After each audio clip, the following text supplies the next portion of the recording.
Sup? No. I don't know. This happened when I was 10 years old. Right. My dad took me and my cousin to Disneyland. Tom was maybe a year or two older than me. Even though we were cousins, he often cared for me like a big brother. That was our first time in Disneyland. Look at that shit. Look at that clunkness. Damn! Hence, we got blown up entering the fairy tale world.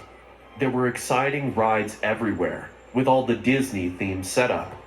We were so much overflown with joy that we got confused about where to start from. Tom and I were huge fans of science and tech stuff, so without wasting a second, we rushed to Tomorrowland. Every ride was full of fun. Other than that, we ate as much junk food as we could. That one day, Dad said yes to almost everything. We spent a huge amount of time scavenging the entire park as much as we could. To catch our breath, we sat on a bench near Alice in Wonderland. Dad got us ice cream, and it was a perfect weekend in the best way possible. I was enjoying my chocolate cone while looking around, trying to grab as much beauty as I could of that place, when Tom's voice broke my concentration. You know, there's a haunted mansion that is still said to be cursed. Wow. What? The sun was long gone. The entire Disneyland was glowing and dark, and Tom's words started to spook me out.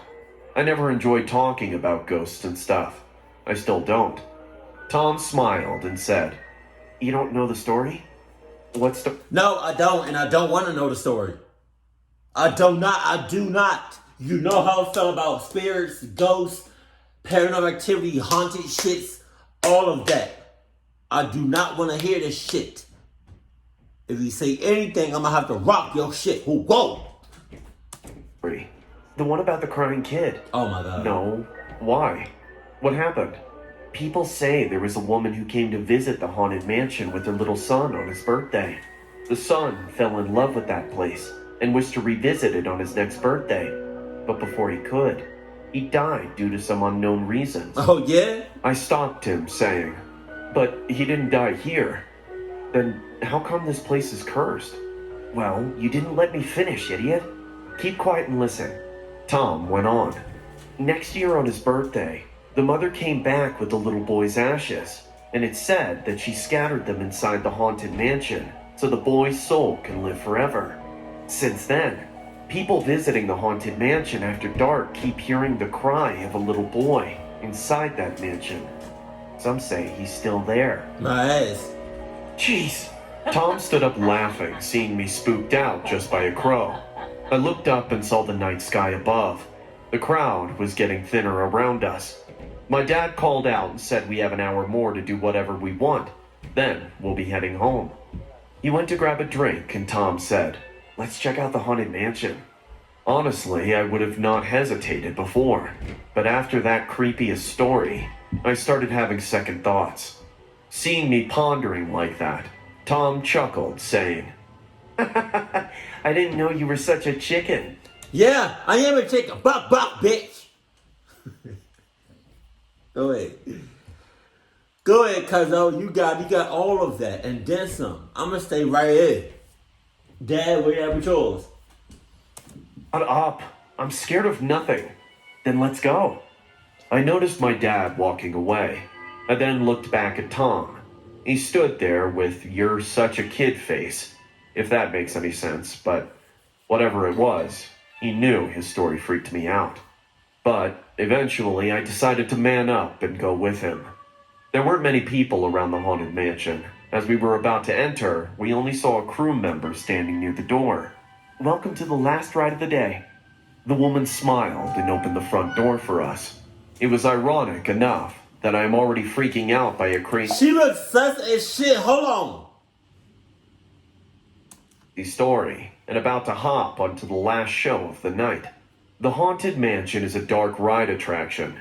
It features a ride-through tour in omni-mover vehicles called doom buggies, and a walk-through show is displayed to riders waiting in the line queue. As we entered the mansion through a doorway, we reached into the foyer, lit by a large, flickering, cobweb-covered chandelier and surrounding candelabras. The lighting and sound effects made me feel like I'd been taken back to the times of Count Dracula. Suddenly, a deep, resonant voice of an invisible spirit started speaking. Is that a face? When hinges creak in doorless chambers, and strange and frightening sounds echo through the halls, whenever candlelights flicker, where the air is deathly still, this is the time when ghosts are present, practicing their terror with ghoulish delight. Oh, this is gonna be fun, Tom exclaimed in joy. A pair of sliding doors opened, and after entering, we found ourselves in one of two similar octagonal rooms, which are large, slow-moving elevators with two sets of walls, the lower of which does not reach the ceiling. This room has very dim lights, making the entire setup quite scary. There were paintings hung on those walls, and the sound effect going on. To take a closer look at the painting on the wall right next to me, I leaned on the wall. I was staring at the painting when a hand grabbed my t-shirt and pulled me. Get the fuck. Without turning in that direction, I said in an irritated voice, "I'm coming, Tom, just let me look around a bit." But he again pulled my t-shirt, and I turned back to yell at him for irritating me, when I found myself standing alone in that room. Man. Tom? Tom? I'm here! Hurry up, the ride is about to start. Turning a corner, I entered the load area, where a seemingly endless stream of black carriages known as doom buggies descended one staircase and ascended another. Beyond the track, clouds drift past a limbo of boundless mist and decay. I saw Tom standing near the doom buggies with another crew member. Where were you? Come on, let's go. Did you pull my t-shirt back there? What? Seems like you're seeing ghosts everywhere, huh? I didn't argue anymore and hopped in. I just wanted to get out of that place as soon as possible. I sat behind Tom and the ride took off. The pace of those rides were quite slow. It was made for the riders to enjoy the spooky events happening around them for a certain period. We were moving through a seamlessly endless hallway, decorated with various jump scares and ghostly settings on both sides. I heard Tom laughing like he is too old to be scared with such stupid props. I didn't say anything, just kept quiet and waited for the journey to come to an end. The doom buggies continued down a corridor of doors. The sound of pounding, shrieking, calls for help, screams, knocking, and maniacal laughter could be heard from behind the doors. Knockers and handles were moving like crazy. I don't want to be here. Come on, it's all sound effects. Relax.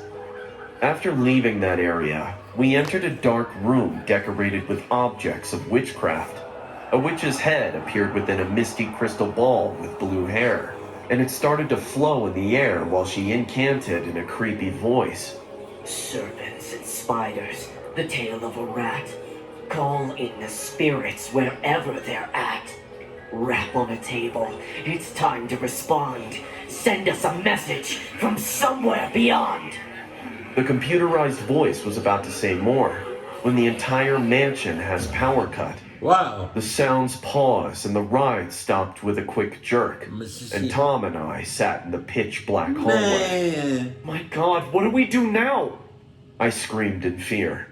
Tom, who was making fun of me all this time, started to freak out too. Oh, yeah? Hello? Someone here? Please help us, the ride is stuck. He kept calling the crew members for help, but no one turned up. We got up and started to walk towards the exit like a blind man makes his way. Tom walked ahead of me, and I followed him, hearing his footsteps. We stretched our arms trying to find our way out when we heard a cry. It was a kid crying in pain. Trust me, I never heard anything more haunting than that cry. Man. Tom grabbed my hand and said, "Damn, why is your hand so cold?" What? What are you saying? I don't feel your hands on me. Oh. Then, whose hand did I just hold? Without letting him finish, the lights came back, and I saw a young boy standing right between us. His face had no flesh. The white skeleton with empty sockets looked at the ceiling, and then whimpered in a low tone. As our eyes shifted to the front wall, we saw large mirrors on those walls. Tom and I were seen in those mirrors, but the skeleton kid had no reflection. It was a terrifying realization for both of us. We screamed at the top of our lungs and started to run towards the exit. Within a few seconds, 2 crew members were seen running to us. I broke into tears grabbing one of them, while Tom fainted on the floor. Later that night, when we came home, we didn't say anything to our parents. Our parents still know that 2 kids got scared during a power cut inside the haunted mansion of Disneyland. I worked in Disneyland as a security guard. Wow. It was the end of autumn and the beginning of winter. The park closed earlier that day, and all the workers were finishing their basic duties to leave for home. All the rides were returning to their coops, and lights were going off one by one. Disneyland, after closing hours, is a completely different world. I heard that either Disneyland or Disney World lights has never been cut off since they opened. Is that true? If that's true, light bill out the ass. Even though I was working there for 4 months, I could feel an odd vibe taking over that place after nightfall. There's the continuous feeling of being watched stayed with me as I made my usual rounds around the theme park. I always began with the Toontown, as it was the first one to close. Walking amidst the Toontown after the shutdown was an awful feeling. It felt like any time a psycho wearing a Mickey Mouse head would jump from the darkness and snap my neck. Yeah, thoughts like these are pretty common when you're alone in one of the largest theme parks around the world. Spook stories can be heard from the workers.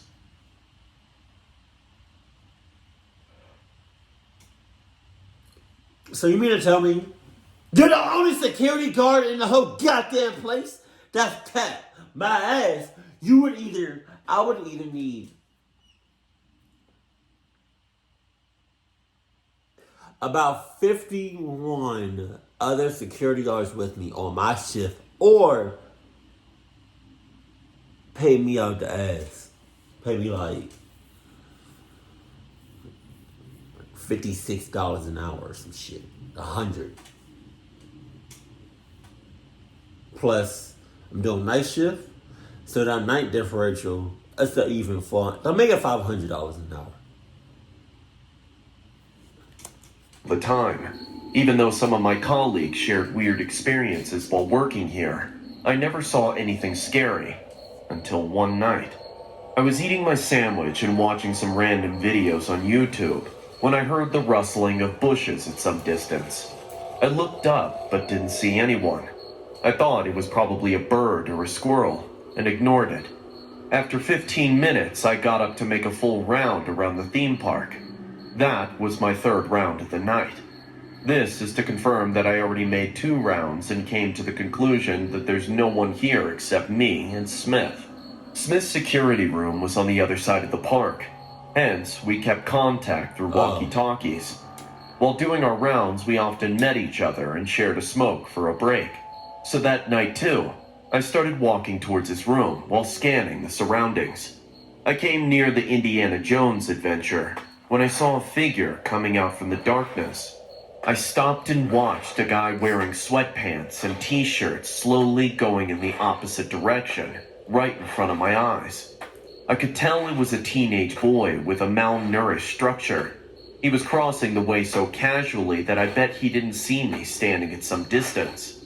"Hey, how did you get in?" I asked. But instead of answering me, he kept walking like before. He was limping as if one of his legs were badly hurt. "Can I help you? Are you hurt, boy?" Still, no reply came from him. I took a step ahead to go near him, just when he stopped and turned his head towards me. He kept his head down and made a muffled growl. It was so dark that I could barely see his face, so I flashed my light on him and found him staring at me with bloodshot eyes. "Are you all right? Do you need help?" The boy growled in a low voice, and then turned back and started to run away. I also ran behind him, thinking he might have had some bad intentions. His eyes weren't normal at all, and maybe he sneaked in to do drugs. I mean, teenagers do crazy things, you know? Stop! Stop right now! But no matter how loud I screamed, he didn't stop. After almost 10 minutes of tiresome chasing, I stopped to catch my breath, and when I looked up, he was gone. The boy was nowhere to be found. I found myself standing in front of the Sleeping Beauty castle. I turned on my walkie-talkie to connect Smith. Smith, are you there? Please answer.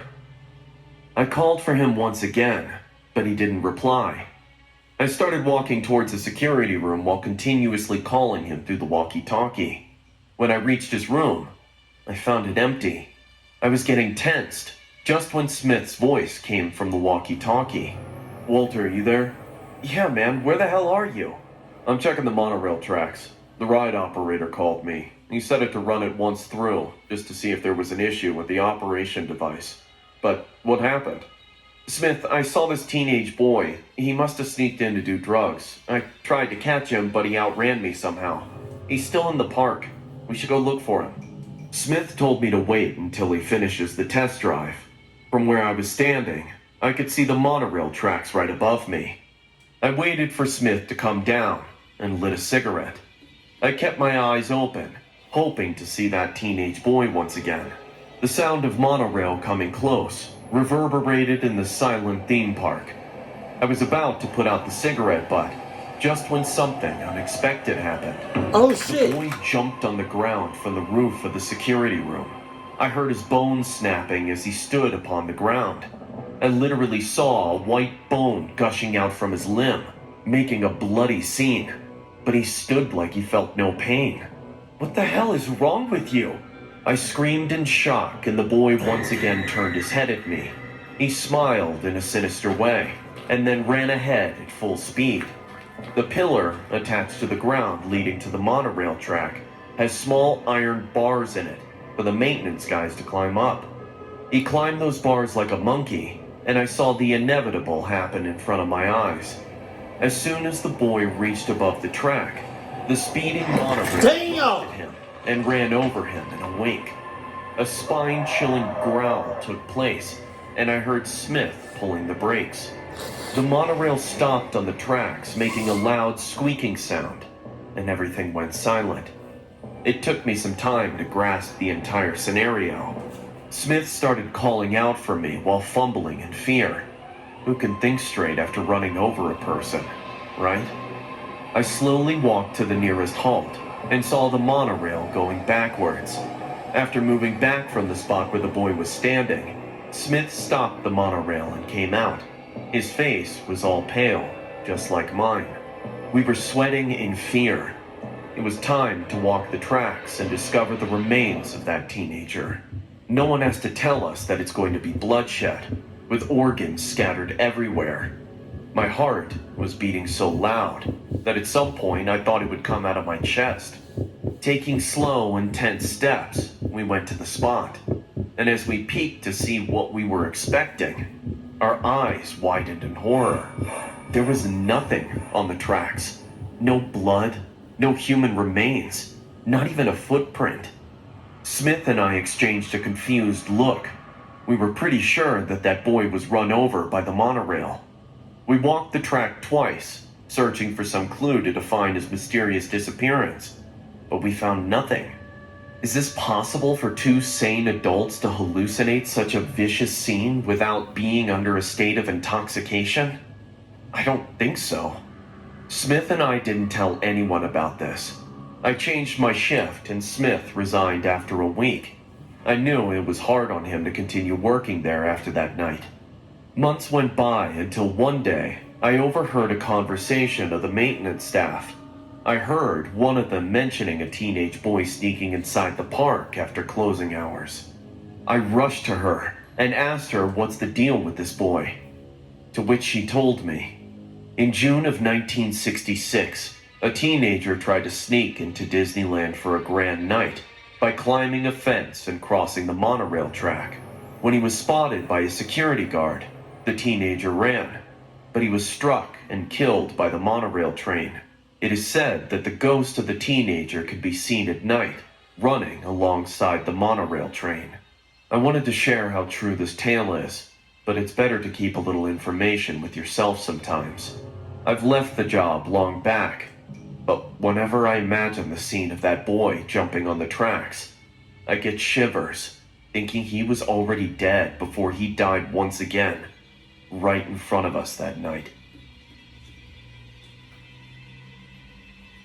You got it. You got it. Alright. Cool. This may sound weird, but I get an uncanny feeling whenever someone mentions Disneyland. I do too. Me and you on the same goddamn page. I used to work there as a ride operator. I started with the Space Mountain ride and later got shifted to Matterhorn Bobsled. My job included ensuring safety measures, such as checking the seat belts and making sure each bobsled is running smoothly before the passengers arrive. I had a co-worker, and together we looked after the Matterhorn. For the sake of the story, let's call him Mark. Mark and I were a good team. No faults could ever escape our eyes. One time, a passenger was getting on a bobsled when Mark stopped him, saying he better go for the next one, as this one is missing a screw.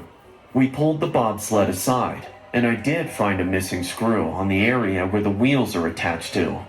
When I asked Mark how did he know it, he replied someone whispered to his ears. I was a bit confused with his weird reply, but then he said it was just a lucky guess. Oh, you not about to just talk past like you didn't just say what you just said. You said some sus, weird, cluck shit. What the fuck do you mean? Somebody's whisper. What? I'm standing right next to you. Nobody said anything to you. So what's up? Man, hold on. What's up? Man, hold on. Come here.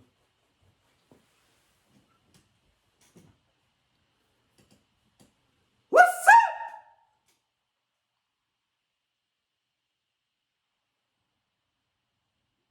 Sharp ass goddamn nails.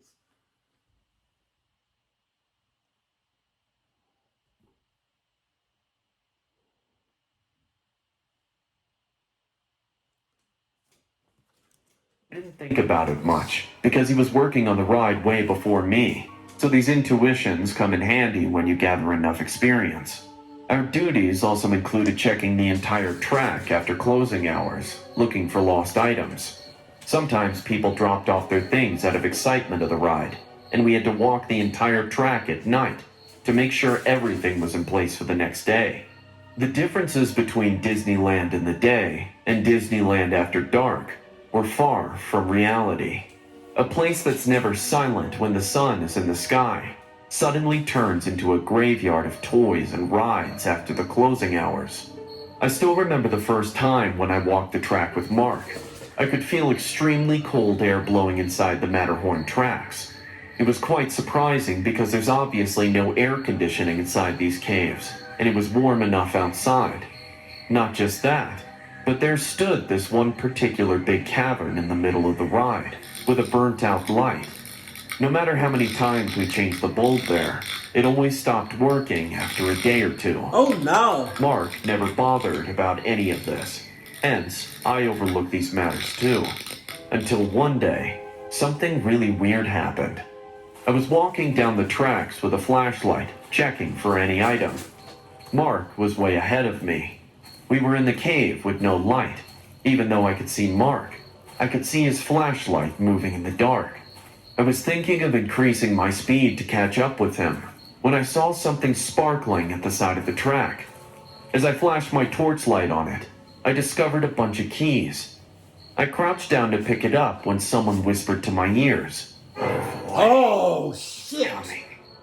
and just then, I heard the noise of wheels squeaking on the track and saw an empty bobsled coming at me at full speed. I tripped over and fell on the track out of the sudden shock, screaming, "Mark! Mark!" I hit my chin, falling on the iron tracks, and blood came out.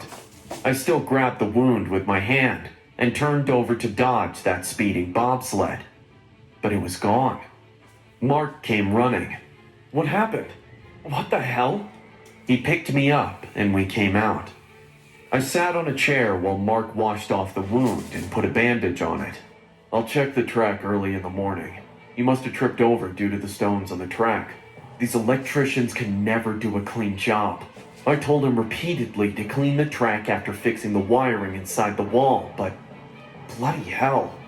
Mark went on rebuking the electrician guy for not cleaning the track after work, and I sat down quietly wondering what just happened inside.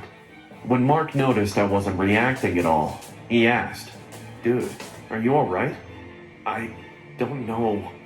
I'm sure I heard someone. And that bobsled, it vanished." "What? What are you saying?" I took a pause and told Mark that I heard a woman's voice inside those tracks. I told him how she told me to move aside.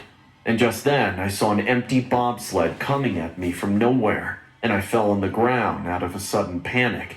But when I turned over, the bobsled was gone, as if I had imagined it. But I heard the wheels on the track. How can I imagine such a thing? Mark's face turned serious all of a sudden, and I could tell he knows something that I don't. "What? What is it?" I think you're tired. You better go home and take some rest. The work pressure is getting to you, you know." "Please, I know what I saw. Mark, please tell me if you know something. Don't make me sit here thinking that I'm some kind of a crazy guy who hit his head." Mark exhaled a deep breath and said, "Look, man, I don't know how much of it is true, but these things started after the accident on the Matterhorn ride. People see and hear things that aren't there, but you'll get used to it, because shit happens, you know? Nah. And we should learn to ignore them. Yeah. It's better that way." "What accident? What exactly happened there, Mark?"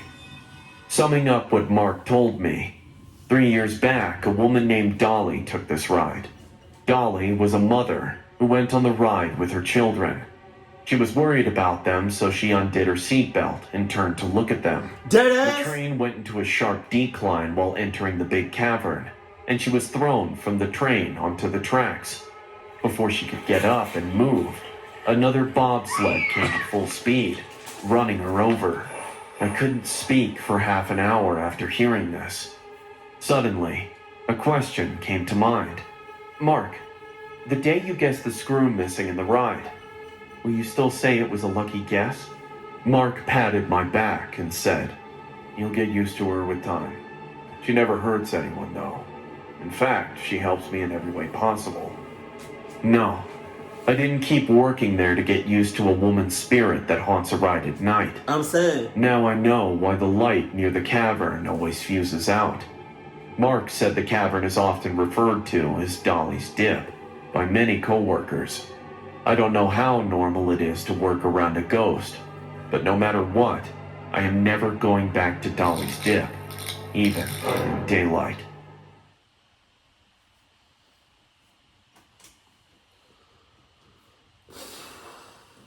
They real live on mothers. They should just close down Disneyland and Disney World.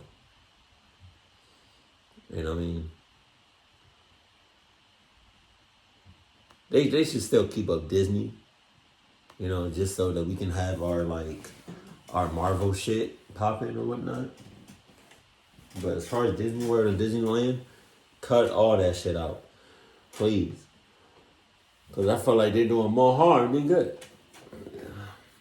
And I really believe, all joking aside, I really believe that Disney World and Disneyland, what is with you? Something clocked up happens after hours. That's what I just honestly feel like. But I don't really know until I actually see it. I mean, they're in person to see what happens after hours, but I'm never going to do it. Keep it cool, keep it classy, and I love you. Stay happy. My family.